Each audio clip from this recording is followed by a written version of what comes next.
Hey everyone, this is Paul Gale from paulgalenetwork.com, and thank you for joining me today for video game news. It is January 28th, 2021, and these are the top stories of the day. To kick things off, in a little bit of bittersweet news, it was announced today by the Sonic the Hedgehog Twitter handle the following. For over 10 years, Roger Craig Smith has been an integral part of the Sega family. He brought the voice of Sonic to life, and we are forever grateful for his never-ending enthusiasm in helping the community and spreading joy. Thank you, Roger, for all you've done for Sonic. So yeah, I said bittersweet. The bitter part is Roger Craig Smith will no longer be supplying the voice of Sonic the Hedgehog, and in quite a few games and whatnot, we've heard Roger's voice as Sonic, and that's kind of unfortunate, but whether they have somebody with a new take or somebody with a likeness of his voice and his delivery, that remains to be seen. The sweet part, I said, is may the best be for Roger Craig Smith and his future career in whatever he does. I always wish people the best going forward, even if their decision kind of impacts what you like in a negative way. You still got to root for them to succeed. It sounds like he had a great time with the role and is appreciative, and obviously the Sonic the Hedgehog community and Sega themselves have nice words for him, so I wish him well. Thank you for supplying the voice of Sonic, and here's to your future, and here's to Sonic the Hedgehog and the franchise's future succeeding going forward. In some other news, I announced several months ago that G4TV would be coming back. We shared the information here on Video Game News with PGN, and it was pretty exciting. Today we have a little bit of update, so I'm going to play the following 40-second video for you. Today on X-Play, 5 wedgies out of 5.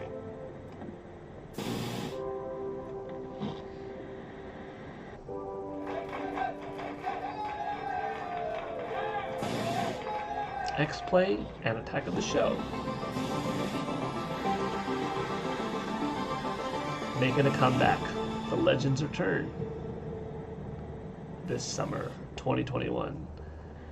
We didn't know exactly who would be coming back, what shows would be coming back. G4TV had plenty. Reviews on the Run, Electric Playground, Judgment Day, Attack of the Show, X-Play, if I didn't say that just a moment ago. Cheat. We had a lot of people: Adam Sessler, Morgan Webb, Kristen Holt, Tommy Tallarico, Victor Lucas. At one time, Jeff Keighley and Kevin Pereira, Olivia Munn. A lot of good names, a lot of good people. Everybody that I mentioned, somebody that I had the opportunity to meet over the years, and Laura Foy, Tina Wood, yeah, 2 more. A lot of people I had the opportunity to meet over the years, multiple times, multiple E3s, other events, Video Games Live performances, especially as Tommy Tallarico went in that direction, and I'm proud of him and his success too. So, looks like we're getting some people coming back. That's exciting. I didn't doubt that. We knew that they were meeting up over the summer, having a good conversation behind the scenes, and we know that Xavier Woods, aka Austin Creed from the WWE, will be involved. So I have good hopes for G4TV going forward, and I thought I'd share that news for you today, that we could be expecting some more X-Play and Attack of the Show. I'm curious to see, what will the sets look like? What will the hosts look like? What's the runtime going to be? The humor, the delivery. What's going to be new? What familiar sounds and jingles and phrases, intros possibly will be old. It's all going to be pretty exciting. The G4 brand played a pretty important role for quite a few years on TV, and I'm looking forward to it. So today, by the way, I didn't tell you in the beginning, but today is a little bit shorter of a day in terms of video game news. Those are actually the 2 normal stories of the day, And then now we move into our regular Thursday programming, and that's video game sales. So at this point, if video game sales isn't for you, this is going to make up the last bit of the video. And if you have to leave, I understand. But by now, if you've been watching my videos enough and you've come to like video game news, stay along for the ride. Regardless, though, appreciate your time. This is the Famitsu sales charts presented to us by Chris1964, who put the chart together nicely on the resetera.com forums, so thank you as always. Coming in at number 1 was Momotaro Dentetsu again at 92,000 copies sold. At number 2, Ring Fit Adventure at 36,000. That one actually went up 30% this week. At number 3, Animal Crossing New Horizons at 27,000. Number 4, Mario Kart 8 Deluxe at 19,000. Number 5, Super Smash Bros. Ultimate at 13,000. Number 6, Minecraft on Nintendo Switch at 11,000. At number 7, Clubhouse Games 51 at 11,000. At number 8, Splatoon 2 at 9,400. At number 9, Pokemon Sword and Shield at 8,800. And at number 10, Super Mario Party at 7,600. That's a clean sweep. That's 10 Nintendo Switch games. No PS4, no PS5 titles in the top 10 this week. We will eventually get a top 20, a top 30. I do expect to see at least one PlayStation, 4 or 5 title in there. Probably a PS4 game, most likely Call of Duty. But that's a pretty interesting chart. Some powerful numbers, some really good, strong, lasting power from Momotaro Dentetsu. I'm really impressed. The game's, going to hit 2 million within a few more weeks. It's probably hit 2 million quite a few weeks ago in terms of overall sales. This does not include digital sales, on eShop, but got some evergreens in there, and overall, just impressive figures. Moving into the hardware side of things, this is what it looks like. Nintendo Switch at 110,000 units sold for the week. Last year, at this week in particular, it did 67,000.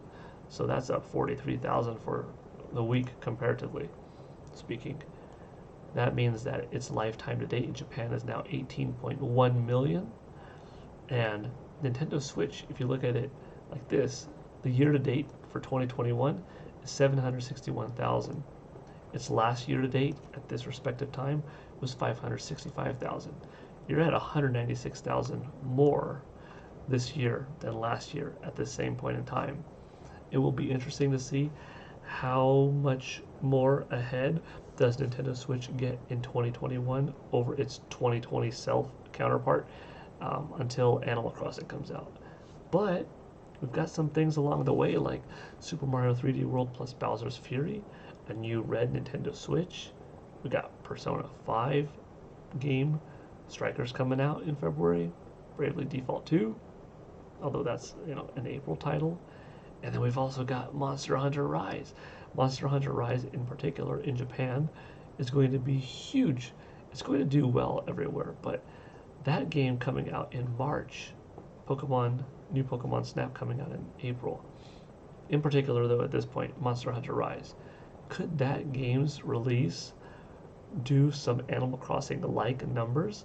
Because you're eventually going to see this spike where 2020's last chunk of March far outperforms 2021's. But with Monster Hunter Rise, I don't think that the gap's going to be that great. And with Nintendo being better with stock and inventory and more demand seemingly for the Nintendo Switch in these first 4 weeks of the year, I don't know. 2021 might actually pass last year's mind-blowing 6 million Nintendo Switch consoles sold. A lot has to be done right though.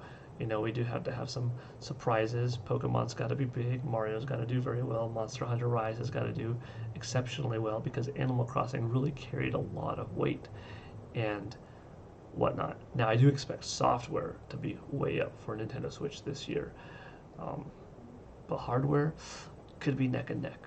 Coming in at number 2 anyways, some promising numbers for PlayStation 5. 17,348 this week compared to last week's 7,328. It more than doubled.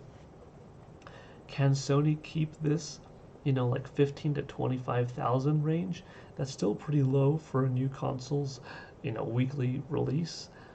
Sony's definitely putting efforts in North America, European, Australian markets, but if they could be churning out 25,000 PS5s a week in Japan, they will sell them all. I don't doubt that. They'll have 100,000 new ones per month. But we're seeing some inconsistency with the PS5 sales, in part due to the lack thereof of consistent hardware volume. Will they drop down to 10,000 next week? Will they go up to 30? What's going to be the new base? Hard to say. PS4 at 3,200. Last week, 3,400, down a smidge. 3DS at 439. Last week's 546, down a bit. Still chucking along though. And Xbox Series brand of consoles up 424 from 160. So that once again is, beyond double. Similar boost in percentage from Xbox Series brand of consoles to the PS5 brand. And that's good. Could Xbox Series S and X get to a higher baseline though? Could we be looking at 1,000 eventually per week? That's a little bit ambitious to say, at least at this point. It doesn't look likely, but crossing my fingers for some good growth for Xbox Series S, X, and PS5. But right now, Nintendo Switch is king in Japan, no doubt about it. Alrighty, that's going to do it today for video game news. Like I said, it's on the shorter side, only a couple of stories, and then the weekly sales data, which I always look forward to sharing with you. Hope you still had a good time watching. Thank you for your time. This is Paul Gale Network signing out. See y'all next time. Bye.